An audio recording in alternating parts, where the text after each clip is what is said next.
U.S. Vice President J.D. Vance arrived Islamabad ahead of ceasefire talks with Iran. Artemis crew splashed down safety after completing historic mission to the moon. And four African countries begin preparations to welcome Pope Leo XIV, who is due to visit the continent in April. This is the World News on AIT. I am Chioma Okole-Mukuzi. Welcome. U.S. Vice President J.D. Vance has warned Tehran not to play us, in quote, as U.S. and Iran delegations arrived in Islamabad for high-stakes talks aimed at extending a fragile ceasefire after weeks of conflict. The U.S. Vice President is leading the American delegation, while Iran's team is headed by Parliamentary Speaker Mohammad Bagher Ghalibaf and includes senior political and security officials. Speaking ahead of the talks, he said they expected a positive outcome. Vance arrived with U.S. Special Envoy Steve Witkoff and advisor Jared Kushner for talks aimed at shoring up a shaky ceasefire with Iran and paving the way for a permanent end to the fighting. It marks the first of such meetings since the war began more than a month ago. The ceasefire broke out by Pakistan still faces hurdles in talks beginning Saturday as Israel and Hezbollah militants have been trading as fire along the border of southern Lebanon, and Iran has set conditions before negotiations can begin. The Iranian delegation arrived early Saturday in Islamabad, led by Parliament Speaker Mohammad Bagher Ghalibaf, who said on X that discussions will only take place if there is an Israeli ceasefire in Lebanon, the release of blockade Iranian assets. Well, President Donald Trump expressed confidence Friday ahead of high-level talks with Iranian officials in Pakistan. With ceasefire in Iran still shaky, President J.D. Vance headed to Pakistan with Special Envoy Steve Witkoff and Trump's son-in-law, Jared Kushner, for negotiations to end the conflict, as Israel and Hezbollah militants traded fire and Tehran maintained its strange hold on the Strait of Hormuz.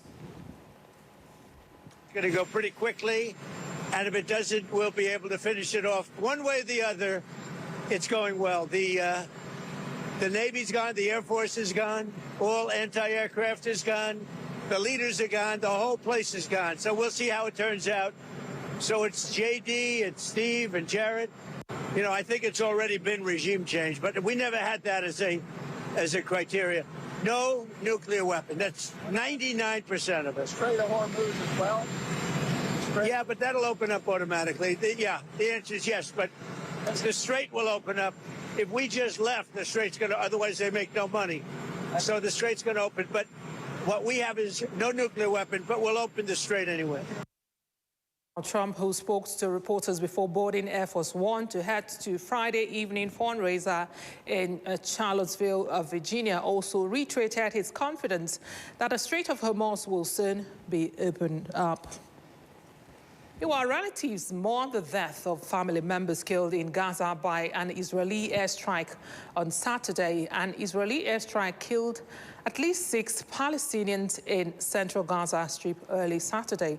Now, hospital authorities said the strike hit a security point in the urban refugee camp of Puruji around 2 a.m., according to Al-Qasr Mata Hospital in the nearby city of Deir al-Bala, which they received the casualties.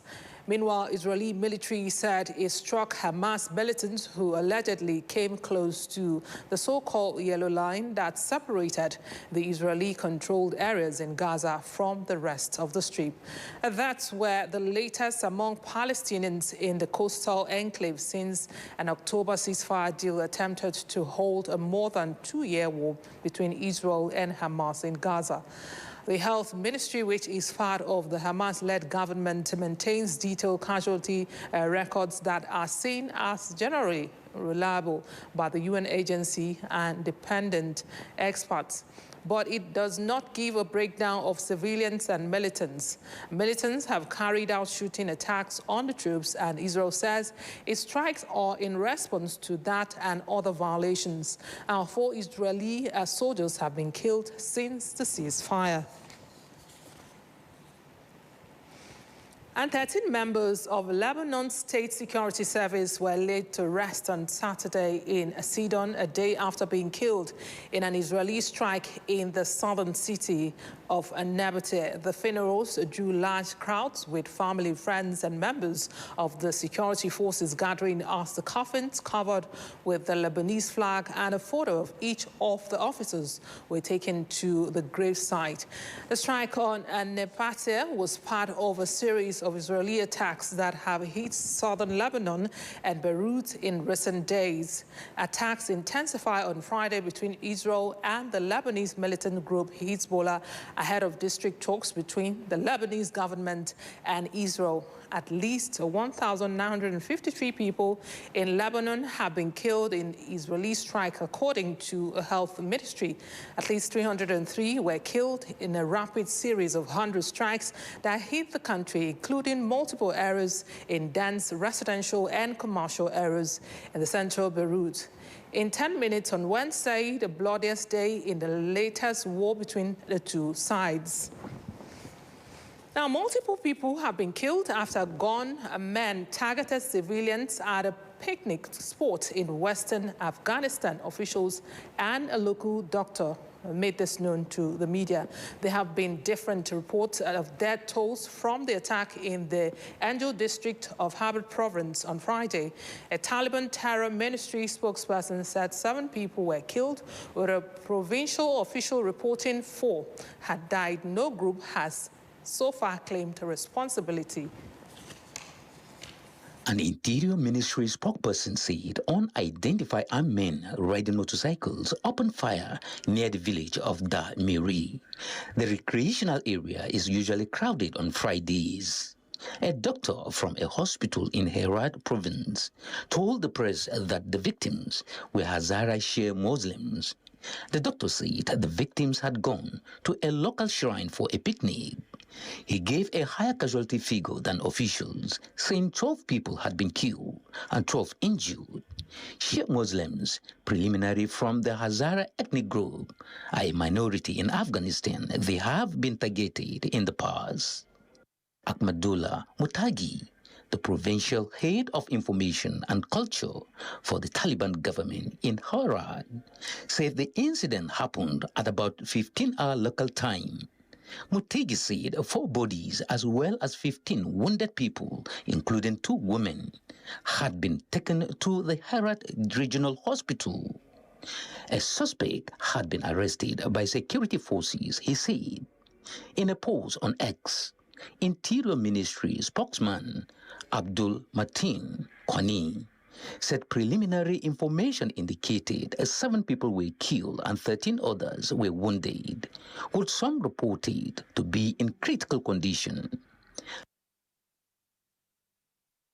Thank you to North Korea. Now, where leader Kim Jong-un voiced support for China's push to build a multipolar world and called for deeper ties between traditional allies during a meeting with Chinese Foreign Minister.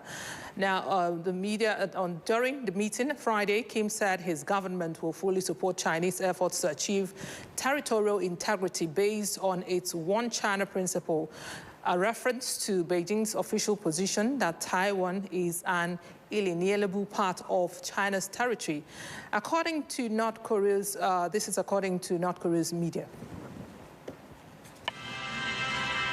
Kim also outlined North Korea's position on unspecified regional and international issues of mutual concern and said sustained development of ties between 2 countries has become more crucial in the current geopolitical environment.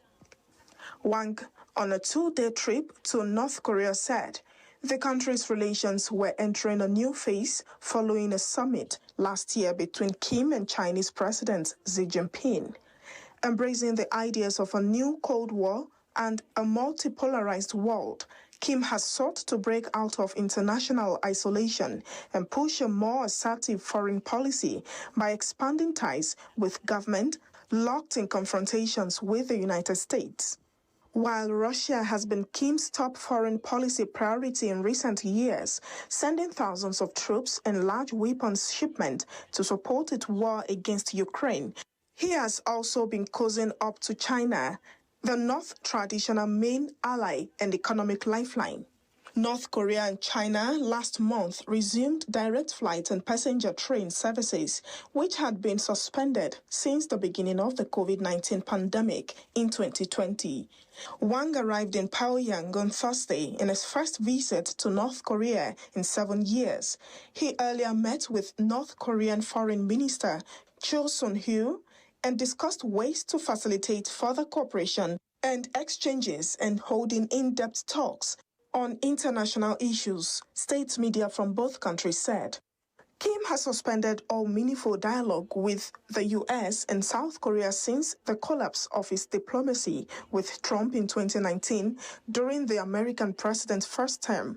Kim has since taken a hardline stance towards South Korea, which he now defines as his most hostile adversary, and rejected U.S. offers to resume talks, calling on Washington to drop its demand for North Korea's denuclearization as a pro-condition. 4 astronauts who flew in NASA's Artemis 2 mission around the moon have splashed down safely in the Pacific Ocean after a flawless return. The crew are now safely aboard a waiting ship and recovering from a 9-day voyage that took them farther from Earth than any other humans in history. As Orion re-entered the atmosphere at 400,000 feet, the spacecraft endured a planned, yet tense 6-minute communications blackout. The descent lasted approximately 13 minutes before the capsule splashed down in the Pacific Ocean. Parachutes deployed smoothly during the final phase, ensuring a controlled landing. Commander Reed Wiseman, the team leader, confirmed via radio that the capsule was upright and that all crew members were safe and in good health. Recovery teams transported the astronauts to the USS John P. Murtaugh, a U.S. Navy transport ship. From there, the crew will undergo medical evaluations before returning to NASA's Johnson Space Center in Houston. Crowds gathered at the space centers across the country to witness the historic moment, including enthusiastic spectators at the Air and Space Museum in San Diego, California. NASA also released breathtaking images captured during the mission. Among the most striking is the Earth set, a stunning view of the Earth descending behind the moon's horizon, mirroring the iconic Earthrise photographed from Apollo 8. Another remarkable image shows the moon completely eclipsing the sun. The crew experienced this rare total eclipse for nearly 54 minutes as they passed behind the moon. From inside the Orion, the astronauts watched Earth shrink into a delicate crescent as they journeyed deeper into space. Djibouti President Ismail Omar Guelleh has won an elections with about 97.8% of the vote, keeping him at the helm of the strategically placed Horn of Africa nation for a 6-term parliamentary official results show. The 78-year-old sole challenger, Mohamed Farah Samata, got 2.19% of the vote in a poll boycotted by most of the opposition. Meanwhile, 4 countries in Africa have begun preparations for Friday to welcome Pope Leo XIV, who is set to visit Algeria, Angola, Cameroon, and Equatorial Guinea. Huge crowds are expected in Cameroon, where 29% of the population is Catholic, and 600,000 people are due to attend one of Leo's masses. Now, Leo will preside over a peace meeting in Cameroon's northwest city of Bamenda, which has been plagued by separatist violence. Pope Leo XIV is set to embark on an 11-day visit to Algeria, Cameroon, Angola, and Equatorial Guinea on Monday for his first major international trip since becoming pontiff last year. From dialogue with Islam to peace efforts, inequality and human rights, the U.S.-born pontiff will address a myriad of issues as he covers more than 18,000 kilometers, which is about 11,000 miles across the African continent. Leo, who took over as head of WOL's 1.4 billion Catholics in May, will make 11 speeches, preside over 7 mosques, and visit a dozen locations during the trip, which lasts until April 23rd. The 70-year-old's words and actions, always closely watched, will have even deeper resonance at a time of deep global uncertainty caused by Middle East war and resulting energy shock. Equatorial Guinea will welcome Pope Leo XIV from April 21st to 23rd, a country with one of Africa's highest proportions of Catholics at nearly 75%. In the capital of Molapo, some citizens say they think it will bring more attention to the country, which is rarely in the international spotlight. The last time a pope visited Equatorial Guinea was in 1982. You're watching the World News on AIT. We'll take a break now. We'll bring you more reports after the break. Stay with us. The stories now break online.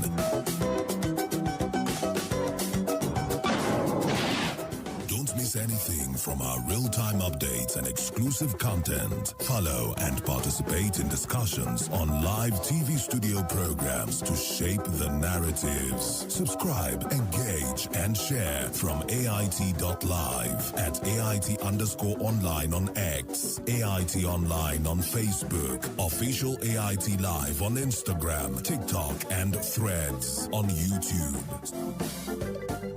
Stay connected with AIT. On air, online, on live.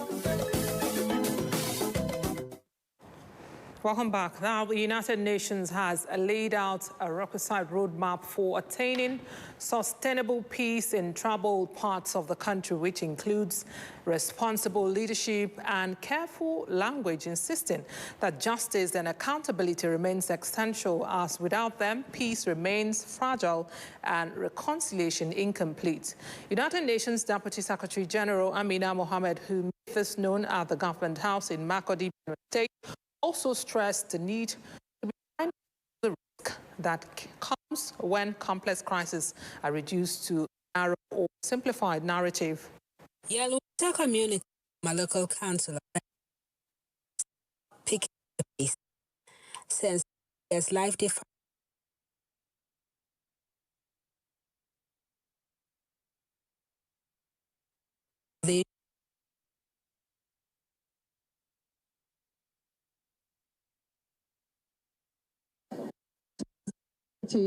With the families that have also lost communities around Yelwata on that terrible, tragic day, and that it may never happen again by His grace. Subsequently, she was shown around the houses under construction at the instance of the state government to resettle the survivors before proceeding to the mega camp along Bajimba Road, where she also met with other displaced persons, including children. After touring the camp, the UN delegation then proceeded to the Government House in Makurdi, the state capital, where the UN Deputy Secretary General speaks on requirements for sustained peace, which includes a broader commitment. What is required is not only a security response, but a broader commitment to peace building that starts at the grassroots, strengthening our early warning and early response, rebuilding trust across communities, and creating the conditions for reconciliation to take root. We seek to establish an integrated platform that delivers quality education for all, especially displaced children. The United Nations, as well as the Benue State government, restated their commitment to providing durable solutions for peace building and recovery for the displaced. Dofan Aga, AIT News, Makurdi. The area of insecurity, a coalition of women's rights organizations have called on the federal government to take urgent and decisive action to address Nigeria's worsening insecurity, warning that the crisis is having devastating effects on women, children, and other vulnerable groups. At a press conference, the coalition, comprising 36 women-led groups, including Gender and Development Action, expressed deep concern over the rising wave of terrorism, banditry, kidnapping, and communal conflicts across the country. They noted that insecurity has become a daily reality for many Nigerians, cutting across all 6 geopolitical zones, with citizens living in fear while livelihoods are destroyed and communities displaced. According to the group, women and girls bear a disproportionate burden of the crisis, facing increased risk of abduction, sexual violence, loss of income, and limited access to health care and education. Based on the present security situation and in the spirit of patriotism, solidarity, and civic responsibility, we hereby call on the federal and state governments to do everything within their power to guarantee the security and welfare of the people. We have seen women with disability who have been left behind by their families because of insecurity, and most of the time they are left dead because there's nobody to protect them. So the crisis and insecurity has made women to be separated from their families. Therefore, children are all over the place. We are calling on government to look into this issue as a matter of urgency. Is that it looks like there's no hope anymore. That we see the active, gallant soldiers that are in the war fronts are being slaughtered like chicken every other day. Nigerian women voters, who are the voters that would eventually vote at the 2027 elections, are saying that we need to be alive to vote. The event ended on a solemn note as participants lit candles in honor of lives lost to insecurity across the country, serving as a powerful symbol for a remembrance, resilience, and collective call for peace. Now, the Minister of State for Agriculture and Food Security, Aliyu Abdullahi, says every initiative of the present administration is geared towards achieving genuine and sustainable transformation in Nigeria's agriculture sector. Speaking at the Sakawa Africa Association Workshop 2026 Annual Stakeholders Review Workshop in Abuja, Abdullahi recognized the contributions of relevant partners, calling for even stronger contributions to restore soil health, boost productivity, empower farmers, and secure Nigeria's food future. Anew, we have our remit, we have our mandate to transform the livestock sector into a modern, sustainable, resilient, globally competitive livestock sector. The government over the years has put a lot of efforts in agricultural transformation. That has yielded fruits, but not at the scale that we really need to create transformational impact. And therefore, the private sector needs to come on board to see how we can galvanize efforts and scale and get those innovations to farmers at scale. It's my firm conviction that agriculture can make difference in Nigeria's future. In order to fully realize Nigeria's inherent productivity, it is crucial to advance mechanization, reduce post-harvest losses, and strengthen links to markets. Other speakers at the event noted that for Nigeria to fully realize its inherent productivity, it is imperative to advance mechanization, reduce post-harvest losses, and strengthen links to markets. Central to this vision are food security and youth empowerment, which are key pillars of the Renew Hope agenda. Our focus is clear: to ensure food security, promote agricultural productivity, and build a resilient and inclusive food systems for our country. The event noted that in spite of efforts by the Nigerian government to transform agriculture, the country spends as much as $10 billion on food imports.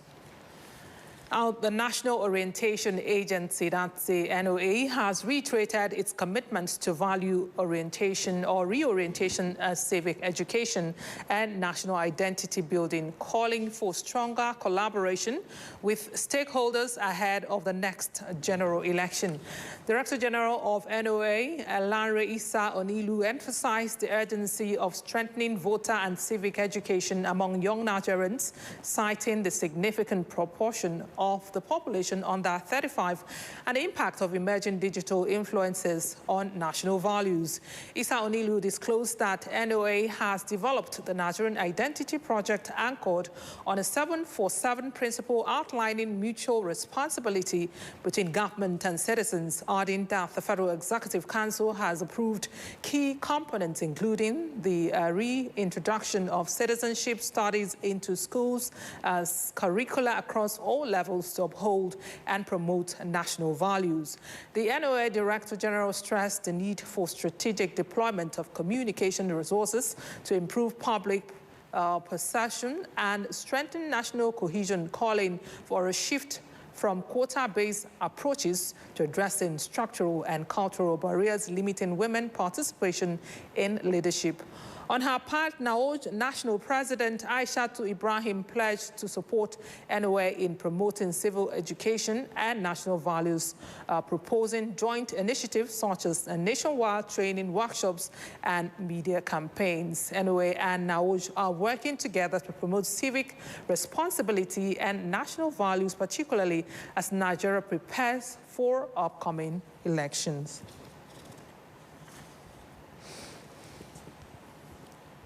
Now, the push for reforms in Nigeria's pipeline surveillance structure is gaining momentum as Ogoni stakeholders call for policy shift that prioritizes host community participation and fast-track the resumption of oil production. Well, that's the world news on AIT. I am Chioma Okole Mukuze. Thanks for staying with us.